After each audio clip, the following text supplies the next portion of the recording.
안녕하세요. 즐거운 라디오입니다. 오늘도 제 방송을 들어주셔서 진심으로 감사드립니다. 자, 오늘의 제목, 중국 반도체 희대의 먹튀 사건 22조 원 먹튀 대륙 클래스 라는 주제로 여러분들과 한번 이야기를 나누어 보도록 하겠습니다.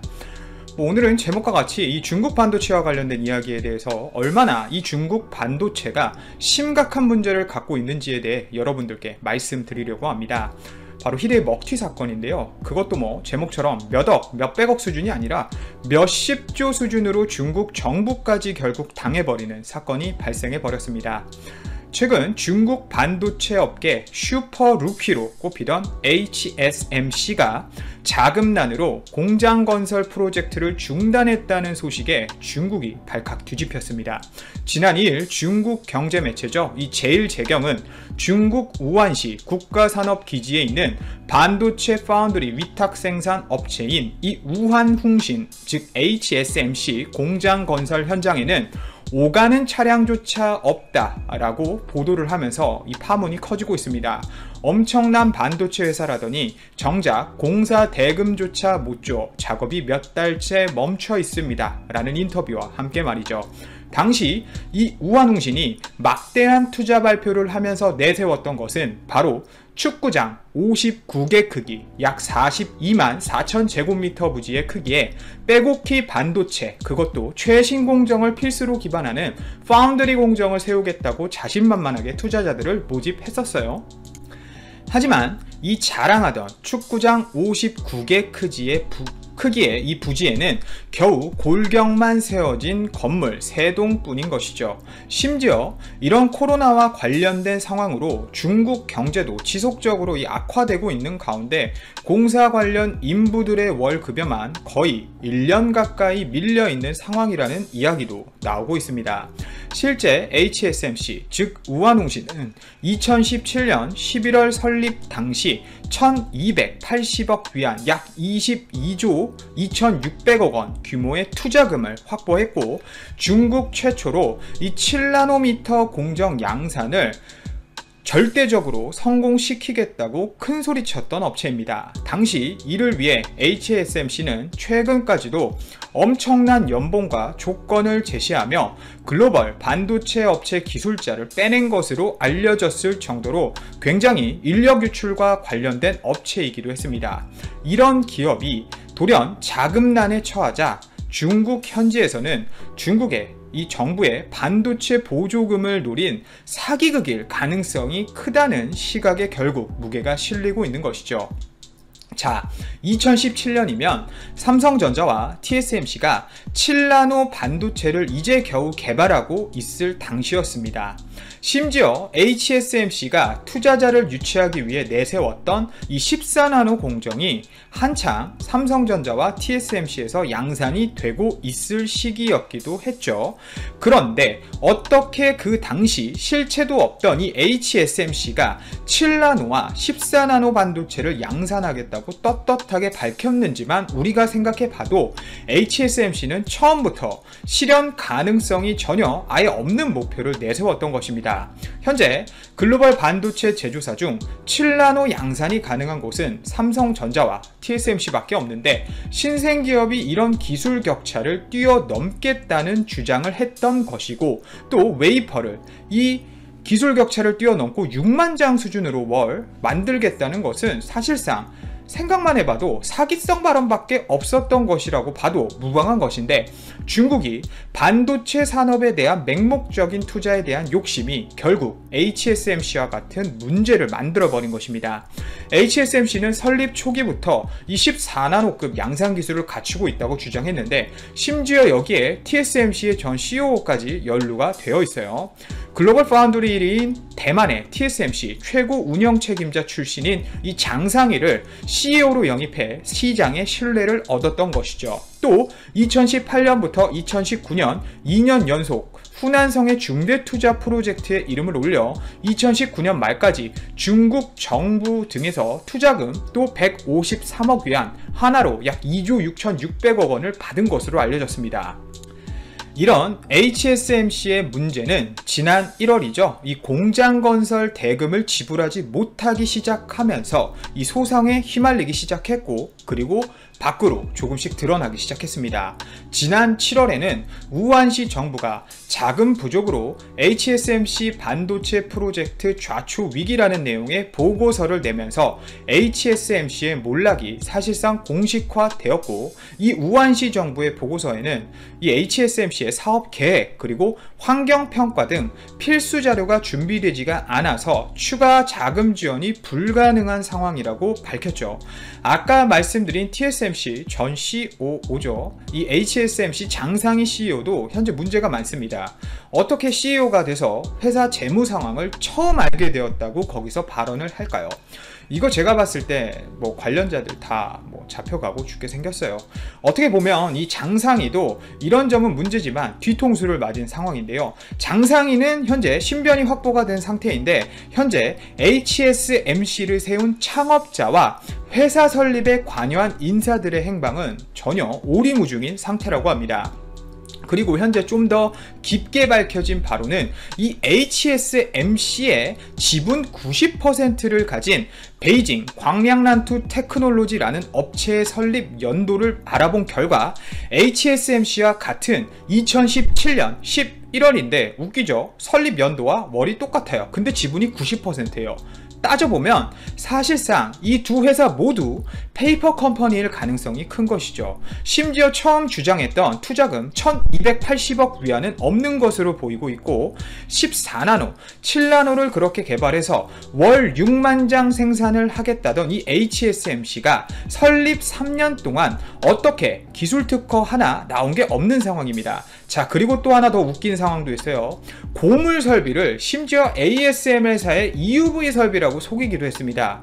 HSMC가 중국 업체 중 유일하게 보유 중이라고 자랑했던 이 7나노 공정용 ASML사의 극자외선 EUV 최첨단 장비가 은행에 압류되었다는 소식이 나왔는데, 이게 은행에서 알고 보니 이미 수년 전에 나왔던 철진한 기기였던 것이죠. 거의 재작년부터 걱정하시던 중국의 반도체 굴기의 현 수준은 이런 수준입니다. 자, 이런 상황만 봐도 중국의 생각 없는 이런 맹목적인 반도체 굴기 투자가 얼마나 허상이고 문제가 많은지에 대해 아셔야 합니다. 이런 상황인데도 불구하고 올해 1월부터 7월 중국의 반도체 업체의 투자 금액은 600억 위안으로 작년 한 해 투자의 2배 수준으로 투자를 하고 있고, HSMC 사태를 겪고 난 뒤에도 이렇게 자격이 안 되는 업체들이 투자금만 받고 폐업하는 경우가 계속 늘고 있습니다.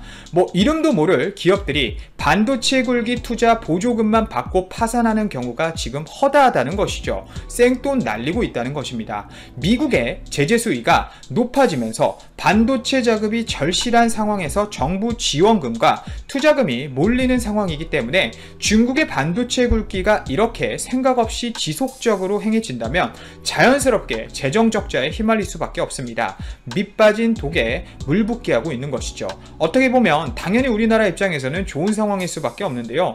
미국의 제재가 강해지면 강해질수록 중국의 이런 실수는 더욱 커질 것으로 판단이 됩니다. 어떻게 보면 우리나라의 반도체 업체들의 입장에서는 호재일 수밖에 없겠죠. 오늘도 제 방송을 들어주셔서 진심으로 저에게 정말 큰 힘이 됩니다.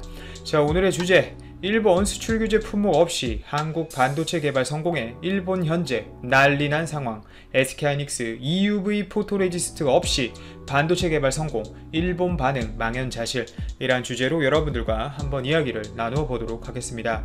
어메이징 코리아라는 단어가 생각이 납니다. 그리고 대한민국의 반도체 질주는 앞으로도 다른 나라가 막기에는 사실상 어려워 보입니다. 제목처럼 대한민국 SK하이닉스가 결국 해냈습니다. 특히 일본 수출 규제 품목으로 지정되었던 EUV 포토레지스트가 꼭 필요하다고 알려져 있던 3세대 10나노급 1Z 미세 공정을 적용한 16GB 더블 데이터 레이트 4, 일반적으로 DDR4라고 하죠. 이 D램을 SK하이닉스가 결국 EUV 포토레지스트 없이 개발을 해버린 건데요. 일본에 과연 이런 기사가 언론에 뜰지 모르겠습니다. 아무래도 부끄러워서 기사 올리지도 못하겠죠. 일본 너희 어떻게 할래 앞으로. 일본이 수출 규제해서 당장 EUV 포토레지스트가 없어서 대한민국 반도체 곧 망한다고 하시던 분들, 그리고 엄청난 위기감을 조성하던 언론사들은 아마 할 말을 잃었을 것 같습니다. 이렇게 되면 사실상 일본의 수출 규제, 그리고 수출 규제 품목으로 지정되어 있는 EUV 포토레지스트는 당장 SK하이닉스 입장에 있어서 필요가 없게 되어버린 겁니다. 실제 SK하이닉스는 해당 제품의 개발을 현 시점에서 마쳤고 올해 양산 준비를 통해 내년부터 메인 판매 제품으로 선정해 본격 양산에 들어가 시판할 예정이라고 밝혔는데요.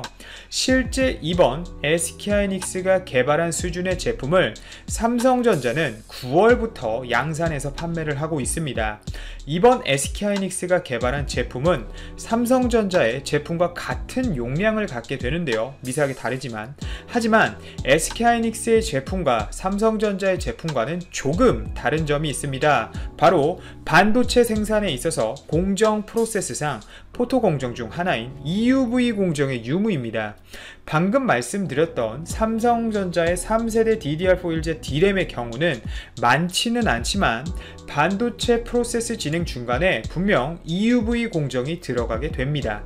따라서 EUV 공정이 들어가기 때문에 자연스럽게 기존부터 일본으로부터 수입해오던 EUV용 포토레지스트가 필요할 수밖에 없는데요. 이러한 이유 때문에 사실 일본은 한국을 경제적으로 공격했던 것이고, 사실상 한국의 반도체 및 디스플레이 생산 업체인 삼성전자, SK하이닉스, 그리고 LG디스플레이 및 기타 연관 업종의 기업을 타겟으로 했다는 이유입니다. 특히 일본의 수출 규제 이후 가장 처음 이슈가 되었던 것은 고순도 HF, 즉 불화수소였지만 점점 시간이 지날수록 반도체에 대한 유튜브나 정보가 많아지면서 가장 중요한 일본의 수출 규제 품목은 사실상 EUV 포토레지스트가 되었는데요. 특히 반도체 미세화에 있어서 절대적으로 필요한 소재임과 더불어 지금도 잘하고 있지만 앞으로 미래 반도체 시장을 이끌어 나가기 위해선 한국에게 있어 필수 불가결한 핵심 소재였기 때문입니다. 뿐만 아니라 액체 불화수소의 경우 저순도부터 고순도까지 현재 발빠르게 한국 업체들이 반도체 제조 업체들과 협력해 대응하고 있지만 아직까지 이 EUV 포토레지스트에 대해서는 불화수소 대비 큰 성과가 아직 없는 것이 현실입니다. 그만큼 이 EUV 포토레지스트라는 소재에 대한 기술은 벽이 높다는 이야기인데요. 결국 이를 벗어나기 위해 SK하이닉스가 노력을 한 것이고 그 결실을 맺은 겁니다.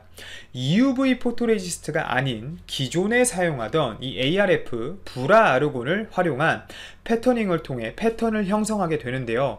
물론 EUV 포토레지스트를 활용하면 한 번에 일을 끝낼 수 있다는 장점이 있지만 현 상황에서 SK하이닉스가 이 EUV 공정을 활용한다면 잃어야 할 것도 분명 많습니다. 특히 EUV 포토레지스트를 활용해서 EUV 공정을 사용해 반도체를 생산하게 된다면 우선 삼성전자처럼 전용 라인을 깔아야 한다는 문제점이 하나 있고, 라인을 이렇게 하나 까는 것도 문제지만 그 비용이 너무나 천문학적이라는 것입니다. 실제 라인 하나를 건설하는 것보다 또 EUV 포토 장비를 이 네덜란드사의 ASML로부터 얻어오는 것이 더 힘들다고 할 정도로 현재 장비를 발주하는 것이 더 어렵다고 하는 상황인데요. 실제 삼성도 이 점을 즉시 인지하고 EUV 공정을 활용해 미세 공정에 박차를 가하려는 모습을 이 ASML 장비 발주를 통해 보여주고 있습니다. 최근 삼성전자의 경우 3조 원이라는 진짜 천문학적인 금액을 단일 설비를 구입하기 위해 3년 동안 투자하겠다고 밝혔는데요. 사실 삼성의 경우 현재 현금 보유액이 엄청난 상황에서 3년 동안 투자를 하겠다고 밝힌 점이 의아하실 수 있는데, ASML의 이 EUV 공정 노광기 생산 능력이 현재 수요를 못 따라가고 있기 때문입니다. 재작년 기준 ASML이 1년에 생산할 수 있는 EUV 노광기 장비 수는 약 12대에서 15대 수준이었고, 작년부터 장비 생산 캐파를 늘려 현재는 약 30대까지 생산을 할 수 있는 상황인데요. 이마저도 현재 대만의 파운드리 업체인 TSMC 그리고 우리나라의 삼성전자가 사실상 발주를 해서 모두 독점을 하고 있는 상황이라고 해도 과언이 아닙니다. 알아보니 이번 연도 발주도 이미 끝난 상황이고 3년치 물량도 사실상 이번 삼성의 3조 원어치의 장비 발주로 인해 끝났다고 하는데요. 결국 SK하이닉스의 경우는 파운드리 사업을 삼성만큼 본격적으로 투자에 크게 하고 있진 않지만 SK 시스템 IC가 있긴 하죠. 하지만 D램 시장에 있어서 삼성을 따라가고 있는 2인자의 위치이기 때문에 아마 EUV 공정을 활용할지 말지에 대한 고민이 충분히 많았겠지만, 최근 반도체 시황 악화, 미중 무역 전쟁 및 한일 관계 마찰로 인해 EUV 공정을 활용하기 위한 설비 투자 방향 쪽보다는 기존 공정을 활용한 원가 절감 쪽으로 방향을 튼 것으로 판단이 됩니다. 그리고 이렇게 선택하게 되면 SK하이닉스가 갖는 이점은 이뿐만이 아닙니다. 실질적인 경쟁자라고 불리우는 미국 마이크론의 제품 대비 큰 강점이 있는데요. 실제 미국 마이크론 같은 경우도 이번 SK하이닉스가 발표한 제품과 동일한 용량의 제품을 생산하고 있습니다. 그런데 이 마이크론의 문제는 칩의 크기입니다. 실제 반도체 시장에서 동일한 용량, 동일한 제품, 그리고 동일한 성능을 기준으로 경쟁력의 관건은 바로 방금 말씀드린 이 칩의 크기, 사이즈인데요. 칩의 사이즈가 작으면 작을수록 동일한 수율로 웨이퍼를 생산한다는 베이스 하에 반도체 웨이퍼 내에서 생산할 수 있는 칩의 수는 크게